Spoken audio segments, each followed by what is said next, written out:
జనసేన ఆవిర్భావ సభలో పవన్ కళ్యాణ్ గారు హిందీ పైన అంటే తమిళనాడులో హిందీకి వ్యతిరేకంగా పోరాటం చేస్తున్నారు కదా, వాటిపైన చేసిన కామెంట్స్ ఇప్పుడు అక్కడ తమిళ వాళ్ళకి ఆగ్రహ వేశాలకు గురయ్యారు సార్. అక్కడ డిఎంకే వాళ్ళు కానివ్వండి, లేకుంటే ప్రకాష్ రాజ్ గారు కానివ్వండి, వీళ్ళందరూ కూడా తీవ్ర స్థాయిలో పవన్ కళ్యాణ్ గారి పైన విమర్శలు అయితే చేస్తున్నారు. ఈవెన్ ఇంకోటి న్యూస్ ఏంటంటే సార్, మెగా హీరోల సినిమాలు తమిళనాడులో బ్యాన్ చేసే అవకాశం ఉందని కూడా అక్కడ నుంచి అయితే కొన్ని రిపోర్ట్స్ అయితే వస్తున్నాయి సార్. మరి ఏం జరిగే అవకాశం ఉంది, మరి ఇష్యూ జరుగుతుంది కదా, దీన్ని ఏ విధంగా చూడొచ్చు అంటారు? మరి ఇదేమన్నా ఇండస్ట్రీ వైపు మళ్ళొచ్చు అంటారు, అంటే తమిళ ఇండస్ట్రీ వర్సెస్ తెలుగు ఇండస్ట్రీ అలా వెళ్ళే ఛాన్స్ ఏమన్నా ఉందా సార్? మీరేం చెప్తారు? మొన్న పవన్ కళ్యాణ్ అక్కడ మన పిఠాపురంలో 12వ జనసేన ఆవిర్భావ దినోత్సవాన్ని ఉపయోగించుకొని జైకేతనం సభలో ఆయన మాట్లాడింది ఇప్పుడు కాంట్రవర్సీ అయింది. ప్రధానంగా హిందీ భాష ఇంపోజిషన్ మీద ఆయన వ్యాఖ్యలు తమిళనాడులో ఒక మంటల్ని రగిలించాయని చెప్పొచ్చు. నిజానికి పవన్ కళ్యాణ్ జనసేన 11 ఏళ్లుగా జనసేన పార్టీ ప్రయాణం ఏంటి, తాము ఎలా స్టార్ట్ అయ్యాము, ఎలా ఇదయ్యాము అది ఎక్కువ చెప్పలేదు. అట్లాగే ఆంధ్రప్రదేశ్ ప్రజల సమస్యలేంటి, తమ ప్రభుత్వం ఇప్పటివరకు ఏం చేసింది, ఏం చేయబోతుంది, ఎక్కడ ఫెయిల్ అయినాము, ఈ విషయాలేమీ ఆయన మాట్లాడలేదు. ఆయన మాట్లాడకుండా ప్రధానంగా ఆయన వ్యక్తిగత జర్నీ మాట్లాడాడు. దాంతోపాటు నేషనల్ ఇష్యూస్ ఎక్కువ మాట్లాడాడు. తనని తాను సనాతనవాదిగా ఫోకస్ చేసుకోవడం, బీజేపీ వ్యక్తిలాగా మాట్లాడాడు అనేది ఆయన మీద ప్రధాన విమర్శ. అంతటితో ఆగకుండా ఆయన ఆంధ్రప్రదేశ్కో ఇటు తెలంగాణకో పరిమితం అవ్వకుండా తమిళనాడు పాలిటిక్స్ లోకి ఎంటర్ అయిపోయి జాతీయ ఉద్యమం, తమిళ భాషా జాతీయ ఉద్యమం అనొచ్చు, అంటే లింగ్విస్టిక్ నేషనలిజం అంటారు. ఆ లింగ్విస్టిక్ నేషనలిజాన్ని కూడా అవమానకరంగా మాట్లాడడం, వాళ్ళకేదో హిపోక్రైట్స్ వాళ్ళు అన్నట్టుగా ఆయన చెప్పాడు. వాళ్ళది హిపోక్రసీ. ఒక పక్క హిందీని వద్దంటారు, ఇంకొక పక్క హిందీ సినిమాలకి హిందీలోకి డబ్ చేస్తారు, ఇదెక్కడే ఈ లాజిక్ అని ఆయన తీవ్రంగా మాట్లాడారు. దాంతో తమిళనాడులో నుంచి డిఎంకే కావచ్చు, ఏడిఎంకే కావచ్చు, ఇంకొంతమంది మేధావులు కావచ్చు, ప్రకాష్ రాజు కావచ్చు, ఇలాగా తమిళ ద్రవిడ ఉద్యమాన్ని సపోర్ట్ చేసే అందరూ తీవ్రంగా పవన్ కళ్యాణ్ మీద విరుచుకుపడ్డారని చెప్పొచ్చు. అసలు పవన్ కళ్యాణ్కి ఏమీ తెలియదు, ఇతనికి మేము ఏ రకమైన ఉద్యమం చేస్తున్నామో కూడా తెలియదు. మేము హిందీకి వ్యతిరేకం కాదు, ఫస్ట్ ఆఫ్ ఆల్ తమిళ వాళ్ళు హిందీకి వ్యతిరేకం కాదు, హిందీనే కాదు ఏ భాషకి మేము వ్యతిరేకం కాదు, ఏ భాష నేర్చుకున్నా మాకు అభ్యంతరం లేదు. కానీ హిందీని మా మీద రుద్దడం, బలవంతంగా హిందీని రుద్దడం, హిందీ నేర్చుకుపోతే 2,000 కోట్లు మీకు కట్ చేస్తామని చెప్పడం, ఇలాంటి దాన్ని మేము వ్యతిరేకిస్తున్నాం. ఇది ఇప్పటిది కాదు, 1938లోనే అప్పటి కాంగ్రెస్ ప్రభుత్వం మా మీద హిందీని రుద్దాలనుకున్నప్పుడు తీవ్రంగా వ్యతిరేకత వచ్చింది. 1965లో హిందీ వ్యతిరేక ఉద్యమం జరిగినప్పుడు తమిళనాడులో అల్లకల్లోలం అయిపోయింది. దాదాపు 70 మంది చనిపోయారు. కొంతమంది పోలీస్ కాల్పుల్లో, కొంతమంది ఆత్మాహుతి కూడా చేసుకున్నారు. దాని తర్వాత 1967 ఎన్నికల్లో డిఎంకే అధికారంలోకి వచ్చి 68లో 2 లాంగ్వేజ్ ఫార్ములా ని తీసుకొచ్చింది. అంటే తమిళ్ కంపల్సరీ, ఇంగ్లీషు నేర్చుకోవాలి. అది government schools, government aided schools లో. ప్రైవేట్ స్కూళ్ళల్లో వాళ్ళ ఇష్టం ఏదైనా నేర్చుకోవచ్చు. అది తమిళనాడులో 68 నుంచి ఇదే పాలసీ ఉంది.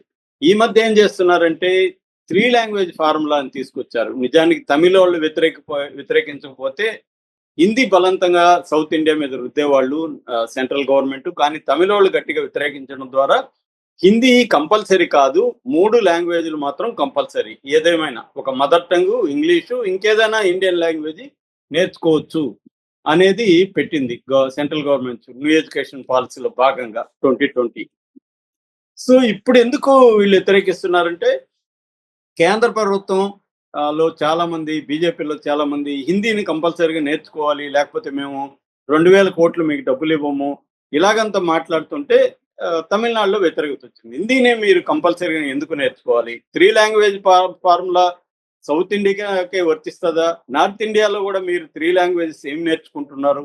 ఏదైనా సౌత్ ఇండియా భాష నేర్చుకుంటున్నారా? తమిళ్ కానీ, తెలుగు కానీ, మలయాళం కానీ, కన్నడ కానీ, ఏదన్నా సౌత్ ఇండియా భాష బాంబేలోనో, లేకపోతే మహారాష్ట్ర, ఉత్తరప్రదేశ్, బీహార్లలో తమిళ ఎవరికన్నా వచ్చా, తెలుగు వచ్చా? ఇవేమి రావు కదా, మీరెందుకు మీ హిందీని మా మీద రుద్దుతున్నారు అనేది వీళ్ళు ప్రశ్నిస్తున్నారు. సో ఇంపోజిషన్ ఆఫ్ హిందీని మేము వ్యతిరేకిస్తున్నాం తప్ప హిందీకి మేము వ్యతిరేకం కాదు, హిందీ అనే భాషకు వ్యతిరేకం కాదు. హిందీ ఇంపోజిషన్ తో ఆల్రెడీ నార్త్ లో మైథిలి, కొంకణి, లేకపోతే రకరకాల గుజరాతీ, అలాంటి చాలా భాషలు, మైనర్ భాషలు, 25 భాషలు ఆల్రెడీ చనిపోయినాయి అనేది కూడా స్టాలిన్ చెప్తున్నారు. సో ఈ నేపథ్యంలో పవన్ కళ్యాణ్ తెలిసి తెలియక హిందీ డబ్బింగ్లు ఎందుకు చేస్తారంటే వాళ్ళు హిందీ డబ్బింగ్కి వ్యతిరేకం కాదు, కమర్షియలైజేషన్ ఆఫ్ హిందీకి వ్యతిరేకం కాదు. బీహార్ వాళ్ళు తమిళనాడుకు వచ్చి హిందీలో మాట్లాడుతుంటే వీళ్ళేం కొట్టట్లేదు, తిట్టట్లేదు వాళ్ళని. తమిళ వాళ్ళ ఇదేంటంటే ఇంపోజ్ చేయొద్దు హిందీని అని తప్ప, హిందీ భాష నేర్చుకుంటే వాళ్ళేమీ అబ్జెక్ట్ చేయరు. నిజానికి ఇప్పుడు మనకి చూస్తే కూడా ఎక్కడికక్కడ చిన్న చిన్న ఊర్లలో కూడా నార్త్ ఇండియన్స్ వచ్చేసారు. ఒరియా వాళ్ళు, బీహార్ వాళ్ళు, ఉత్తరప్రదేశ్ వాళ్ళు రకరకాలుగా వచ్చేసారు. సో వాళ్ళందరితో మనం అంతా ఇక్కడ హిందీలోనే కదా మాట్లాడుతున్నాం. వాళ్ళని తెలుగు నేర్చుకొని ఎక్కడన్నా మనం ప్రెజర్ చేస్తున్నామా, కొడుతున్నామా, తిడుతున్నామా? మనమే కష్టాలు పడి హిందీ నేర్చుకొని డిక్షనరీలు చూసో, ఇంకోటి చూసో, ఆన్లైన్లో చూసో, యాప్ల్లో చూసో మనమే హిందీలో కమ్యూనికేట్ చేస్తున్నాం. చాలా మందికి హిందీ రాదు. ముఖ్యంగా రాయలసీమ వాళ్ళకి హిందీ రాదు. ఉత్తర అక్కడ ఆంధ్ర వాళ్ళకి ఒరియా కొంత వచ్చు కానీ హిందీ రాదు. తెలంగాణలో కొంత హిందీ వచ్చు. సో ఇలాంటి ప్రాబ్లమ్స్ అంతా మేము నార్త్ ఇండియా వెళ్ళినా మేమే హిందీ నేర్చుకోవాలి, వాళ్ళు మన ప్రాంతాలకు వచ్చినా మనమే హిందీ నేర్చుకోవాలి. ఇది ఎక్కడే ఇది? మీకు అంత జాతీయ ఐక్యత ఈ కథలన్నీ మాట్లాడేటప్పుడు మీరు కూడా 2 భాషలు నేర్చుకోండి. నా పర్సనల్ ఎక్స్పీరియన్స్ ఉంది. నేను బాంబేలో 6 నెలలు ఉన్నాను ఆ మధ్యకాలంలో. అక్కడికి నా చుట్టూ ఉన్న వాళ్ళకి ఎవరికి ఇంగ్లీష్ కూడా రాదు. చచ్చినట్టు హిందీలోనే మాట్లాడాలి. మనకేమో హిందీ, వాళ్ళ హిందీ అంత ఎఫిషియెంట్గా రాదు. ఏదో మినిమం తోడ లెఫ్ట్ లేలో, తోడ రైట్ లేలో ఇవి తప్ప మనకి ఎక్కువ రాదు. మంది వాళ్ళకి తెలిసిపోతుంది హైదరాబాదీనా అంటారు. అట్లాగే ఢిల్లీలో నేను ఆ మధ్య 2-3 ట్రిప్పులు ఢిల్లీకి వెళ్తే అక్కడ ఎంపీలు, పార్లమెంట్ ఎంపీ ఇంట్లో నేను ఉన్నాను. మధ్యప్రదేశ్ ఎంపీ, ఆయనకి ఎంఏ చదివాడు, ఆయనకి ఇంగ్లీష్ ఒక ముక్క రాదు. మనం ఇంగ్లీష్లో మాట్లాడితే అర్థం కాదు. ఆయన పిఏకి రాదు, ఎవరికి రాదు. మళ్ళీ అందరూ ఎంఏలు ఎంఎస్సీలు చదివామని చెప్తారు. ఒక్కడికి ఇంగ్లీష్ రాదు, వేరే భాష అసలు రాదు. పైగా మనం తెలుగోడని కూడా అంటారు, మద్రాసి అంటారు. సో ఇది దీన్ని వ్యతిరేకిస్తున్నారు తమిళోళ్ళు. అది పవన్ కళ్యాణ్ బీజేపీ వాళ్ళలాగా మాట్లాడి ఇరుక్కున్నాడు. దాంతో మళ్ళీ ఆయన ఒకప్పుడు ఆయనే హిందీని మా మీద రుద్దద్దని చలసాని నరేంద్ర ఆర్టికల్ రాస్తే దాన్ని ఆయనే షేర్ చేసి నార్త్ ఇండియా వాళ్ళు గుర్తుపెట్టుకోవాలి, మీ ఇది పనికిరాదు, ఇంపోజిషన్ పనికిరాదని ఆయనే పెట్టాడు. దాన్ని ఇప్పుడు షేర్ చేశారు. షేర్ చేస్తే మళ్ళీ ఆయన ట్వీట్ చేశాడు, నేను హిందీ ఇంపోజిషన్కి వ్యతిరేకం, హిందీకి కాదు. అట్లాగే హిందీని గుడ్డిగా మన మీద రుద్దొద్దు, గుడ్డిగా మనం హిందీని వ్యతిరేకించొద్దు అన్నాడు. మంచిదే, కరెక్ట్ ఆయన చెప్పింది. మరి వాళ్ళు చేసేది అదే కదా. తమిళోళ్ళు గుడ్డిగా వ్యతిరేకించట్లేదు. తమిళోళ్ళు ఇంపోజిషన్ ఆఫ్ హిందీ, ఫోర్స్ఫుల్ గా మా హిందీని మీరు నేర్చుకోవాలి, లేకపోతే మీకు ఫండ్స్ కట్ చేస్తాము అని చెప్పడాన్ని తమిళోళ్ళు వ్యతిరేకిస్తున్నారు. ప్రకాష్ రాజ్ అయితే ఇంకా ఎక్స్ట్రీమ్కి వెళ్ళి ఇది జనసేన కాదు భజన సేన, ఈయన భజన సేనాధిపతి అని కూడా మాట్లాడాడు. ఎందుకంటే పవన్ కళ్యాణ్లో ఈ మధ్య ఎక్స్ట్రీము ఇది కనబడుతుంది. చెగుబేరాన్ని ప్రేమించిన పవన్ కళ్యాణ్ ఇవాళ సనాతన ధర్మంలోకి వెళ్ళిపోయి బొట్లు పెట్టుకొని కండువాలు వేసుకొని బీజేపీ వాళ్ళకంటే కూడా ఎక్కువగా హిందూ మతవాదాన్ని మాట్లాడుతున్నారు. ఒకప్పుడు వాళ్ళ నాన్న దీపంలో సిగరెట్ ముట్టించుకున్నారు, మా ఇంట్లో అందరూ హేతువాదులు అని చెప్పిన వ్యక్తి ఇవాళ మా నాన్న రామజపం చేసేవాడు, ఆ రామజపం నాకు కూడా నేర్పించాడు చిన్నప్పటి నుంచినే. ఆయన ఏం చెప్పినా చిన్నప్పటి నుంచి అంటాడు ప్రతిదీ. అలాగే చిన్నప్పటి నుంచి ఈయన రామజపంలో పెరిగానని సనాతనవాది అని చెప్పేస్తున్నాడు. నిజానికి నాగబాబు దేవుడు లేడని ఆయన చెప్పాడు. చిరంజీవి ఇంటర్వ్యూలలో చెప్పాడు దేవుడిని నేను నమ్మట్లేదని. పవన్ కళ్యాణ్ వాళ్ళ నాన్న గురించి చెప్పాడు, కమ్యూనిస్ట్ మా నాన్న అని. ఇలాగంతా మాట్లాడి ఇప్పుడు మేము చిన్నప్పటి నుంచి రామనామ జపంతో బతుకుతున్నాం మా ఫ్యామిలీ అంతా అని మనల్ని నమ్మించడానికి ట్రై చేస్తున్నాడు. అంటే ఇంత నిస్సిగ్గుగా ఒక పక్క ఆయన వీడియోలే ఉన్నాయి, సిగరెట్ ముట్టించుకున్నాడు అని.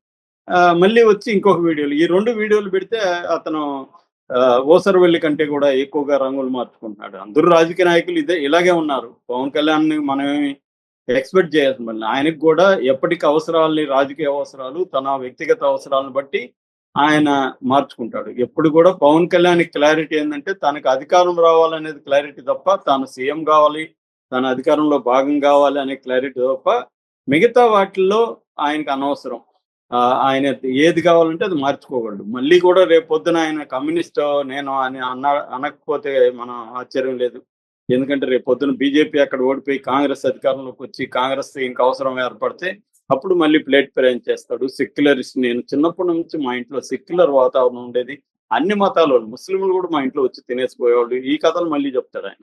కాబట్టి ఇవాళ ఎవరు కూడా పవన్ కళ్యాణ్ మాటలు నమ్మే ప్రసక్తి లేదు. కాకపోతే తమిళోళ్ళు గట్టిగా తీసుకున్నారు. అందుకని ఇప్పుడు ఒక మాట వినిపిస్తుంది, ఈ మెగా కాంపౌండ్ వాళ్ళ సినిమాలంతా తమిళ్లో బైకట్ చేస్తారని. ఎందుకంటే తమిళ్లో కొంత ఎక్స్ట్రీమ్ వ్యవహారం ఉంటుంది లాంగ్వేజ్ కి సంబంధించి. కొంత అది మూర్ఖత్వం అని కూడా అనొచ్చు మనం కొన్ని విషయాల్లో. అంటే ఇప్పుడు బస్ అంటాం, దానికి కూడా ఒక పేరుందో ఏదో ఉంది, తమిళ్లో పదాలు పెట్టేస్తారు, మామూలు పదాలు కూడా. కానీ తమిళ్లో కూడా అందరూ తమిళ్ నేర్చుకుంటున్నారు. ఆ మధ్య నేను ఒక తమిళ టీచర్ ఇంటికి వెళ్ళాను, పెద్ద ఆయన ఇంటికి. నేను తమిళ్ ఉంటున్నప్పుడు వెళ్ళాను ఆయన సలహాలు.